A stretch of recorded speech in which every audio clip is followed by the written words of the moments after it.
ሀገራችን ይመን አላህ ያስተካክለን ያስተካክልልን ምን ኖርበትን ቦታ ሁሉ አላህ የኸይር ቦታ ያድርግ የረገጥነውን ቦታ ሁሉ ያ ረቢ አላህ اللهم ارسل السماء علينا مدرارا واغث قلوبنا بالايمان واليقين وبلادنا بالامطار والبركات يا رب العالمين ودعوتك يا ربي يسوها قد رزقا يا ارحم الراحمين لعبادتك تفكرك ሀገራችንን ርዝቅ ያለውም ምንበቃ አድርገን ያ ረቢ ያ አላህ ሀጃችን ይውጣ ይሳካልን ይስተካከልልን እንደዚሁ ከሙሐመድ አባተ ጋር ከኡስታዝ ጋር ጧፍ እንዳደረግን እንደዚሁ ጀነት እንግባ ያ ረቢ ያ አላህ አቦ ማንም ሮፋ ይሁንብን ያ ረቢ ያ አላህ ማንም አይለይ ማንም አይነካም የተነካም ካለ ዛሬ ረህመት አላህ ያድርግ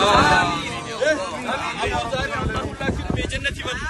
ሁላችንም የኸይር ሰዎች አላህ ይሁን ዛሬ ይጻፍልን ያ ረቢ ያ አላህ ኦኬ ዛሬ ይመታ ያ ረቢ ያ አላህ አርሐመ الراحمين